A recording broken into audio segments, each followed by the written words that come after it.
Hello, hello, hello, and welcome back to Single Women Retiring Abroad. This is video number 21 of my 30-day challenge. I am almost there and I'm gonna make it. I was at the beach all day today with some of my lady friends, and I rushed back home to say, gotta do it. So I hope the light is still good. How are you guys doing? Welcome, and I'm so happy that you are here. What about the indigenous population in Panama? Have you ever questioned that? Have you ever wondered if you came to visit, do you see them walking around? Do you wonder how many of them are there? How many tribes? Well, today I'm going to answer those questions for you. We are living on indigenous land. They are the true natives of Central South America and even the Caribbean. So we need to know about them because they're not invisible. They are here and they are just enriching the whole experience and the fabric of this country. So before we get started, my name is Maggie Lazar. I am a retired nurse practitioner, and I have been living in Panama as a jubilada, which means retired person, since January 2023. So I'm going on my 15th month. And so I'm a newbie, but I am certainly a fan of this country. I'm a cheerleader. I'm very grateful and humbled that I get to live here. And I don't know what the future holds, but I'm going to be here as long as they allow me and as long as my heart continues to be full. We spoke in previous videos about the demographics of Panama. We said that 70 to 80%, probably 70%, around that percentage, is mestizos. And mestizos are a mixture of European, Indigenous, and Afro-Caribbean, right? So they're mixed. And then we have the Afro-Caribbean population, that's about 18% or so.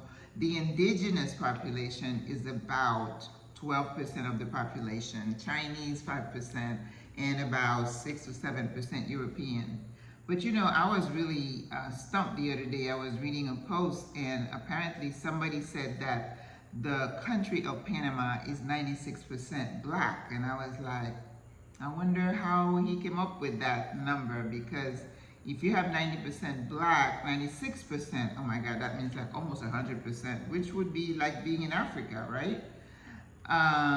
What about the indigenous, the Chinese, the Afro-Caribbean? So I don't know how he described black, but yes, we have melanin, but it's not black as we think of it. It's a mixture, and I explained that in a previous video, that they have the beautiful brown skin, but the hair texture is different.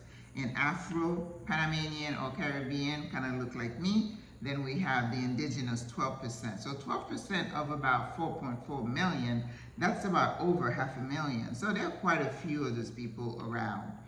And not apparently, there are about 7 tribes of indigenous people here in Panama.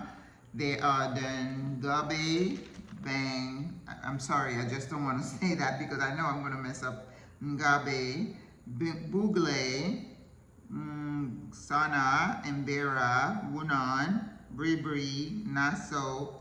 Anyway, please, mea culpa if I mess up those names. But the 3 largest tribes are the Ngabe Bugle, the Mbera, and the Guna Yala. Now, when I'm walking the streets in Panama, either at the bus station or wherever in Boquete or anywhere in the city here in Panama City, I usually see 2 distinct groups. We have the Guna, that I think they're the ones that wear the mola, and I may be wrong, but they wear that beautiful pattern shirt, and apparently they make that, and it takes them a while to make it. I have a bag that has a mola pattern, absolutely love it.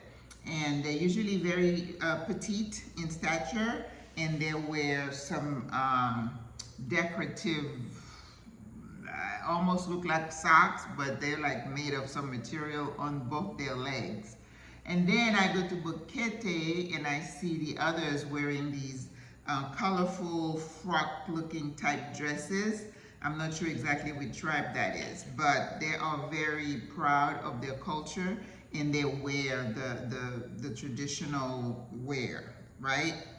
They have their own language, and even though a lot of them, especially the young kids, are bilingual, they also speak Spanish. So you have 7 tribes, 3 large ones, and they have their own language. Now, the indigenous population, they tend to live in pockets, and they want to live away from the general population. So they are, I remember being in Bocas del Toro, and we have pockets there. And they live in certain mountainous areas, and they call those comarcas. In 1983, there was somewhat of an uprising where one of the tribes decided that they wanted there to be semi-autonomous from the Panamanian government. So in indigenous communities, they have their own laws, their own rules, and they don't fall under the same governmental rule of, as the general population. They are kind of semi-autonomous, and that means that they want to hang on to their culture, and I applaud them for that.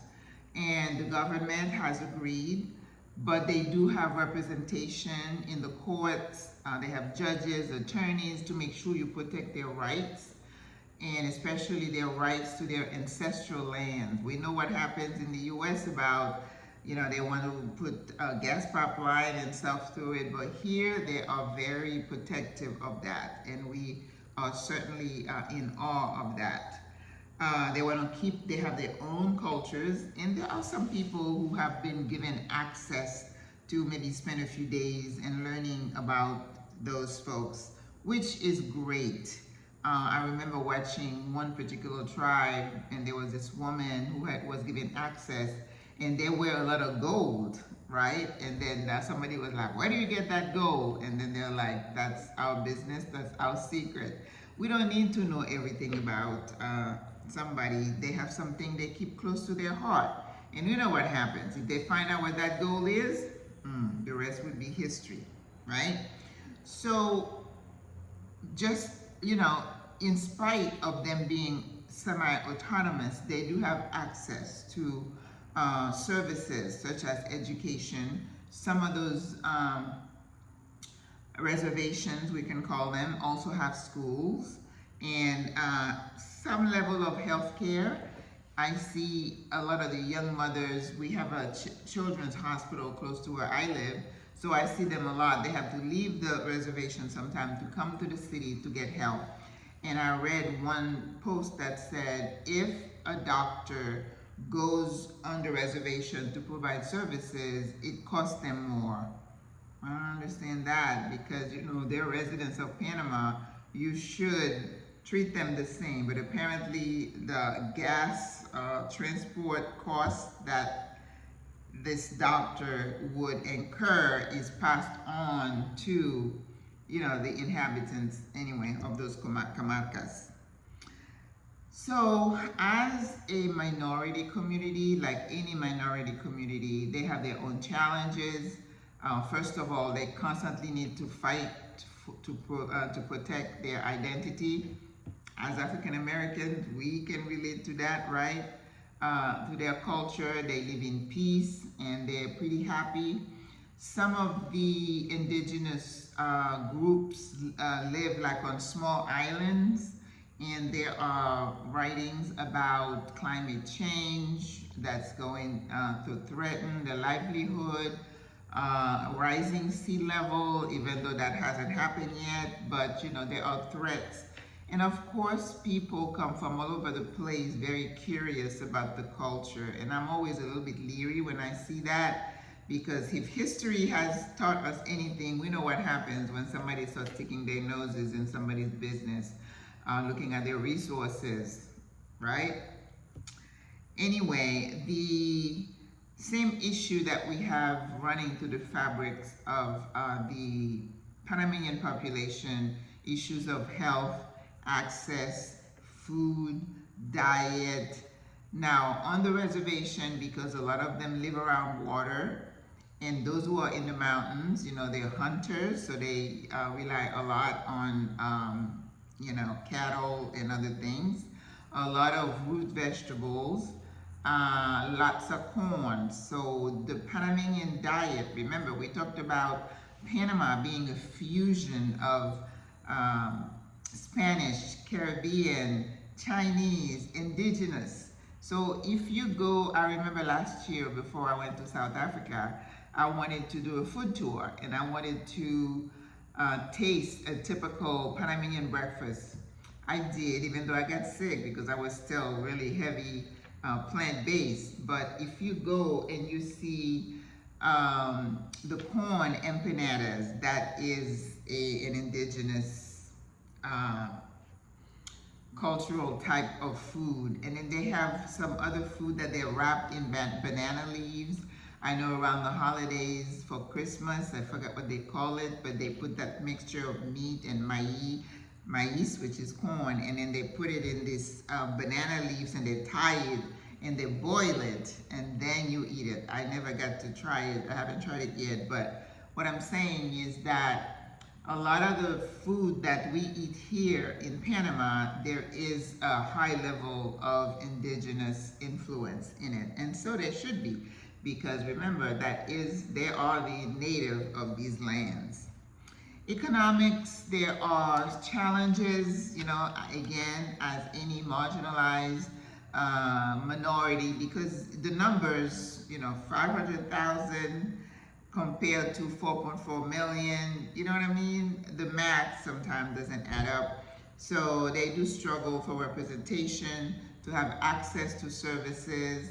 Unemployment is an issue because, if you live on the reservation and it's pretty much agriculture, for their economies, agriculture, and then they do a lot of arts and crafts. The mola, they sell bags, they do jewelry, they do ponchos, they do a lot of hats. So they rely heavily on those type of things. And when you, as a foreigner, if you want to go learn about the Abroad-SWRA community, for example, and we have tours that go into those communities, the guides, and I mentioned that before, have to get permission ahead of time, and they might have to pay a fee to whoever is in charge of the council who govern the community to have access, right? When we go to San Blas, which is one of the beautiful islands in Panama, it is it is on indigenous land. That is one part of their protected land. So we have to get permission, and they usually are the ones to guide us to the island. They drive the boat and they prepare the food for us. So we should be very respectful of that culture. There is also some level of inequity between men and women, which is pretty much nothing that is new or unique to that population. Domestic violence is an issue sometimes because, again, for the culture, you don't want to come out and say what's happening. So, sexual violence and stuff like that, which run the fabric of anywhere in Panama, is also present there. Now, the United Nations Declaration, they did say that the indigenous people have the right to reinforce their own political, economic, social, and cultural decisions. They want to be the one to decide for their people, and I really respect that. So again, we talked about the industries that bring revenues to them: wood carvings, weaving, baskets, bags, molars. So because the indigenous populations, you can find them across Central and South America, and because Panama used to be part of Colombia, so some of those indigenous groups also filter through those countries. So you're probably going to find some of the same indigenous tribes, in Colombia. I remember last year when I visited, we were asking about intermarriages. They did say they encouraged them to marry within themselves or from between tribes. So they try again to protect their culture that way. But some of them do filter out, and I saw there was one guy from Canada who had married one Indigenous woman. So you have a few that kind of slip through, but not a lot. And I also had heard in one of the villages that they did have like a nurse practitioner type individual that would come maybe once a week on a boat, because you know they were living on an island, to come and provide some kind of services. And of course for like births, you know, they probably have the how do they call these? The doulas, not the doulas, but the women who deliver. So access to healthcare is and you know a concern, and it's not just for indigenous population. We know what happens to black women and obstetrics, and when they have to deliver.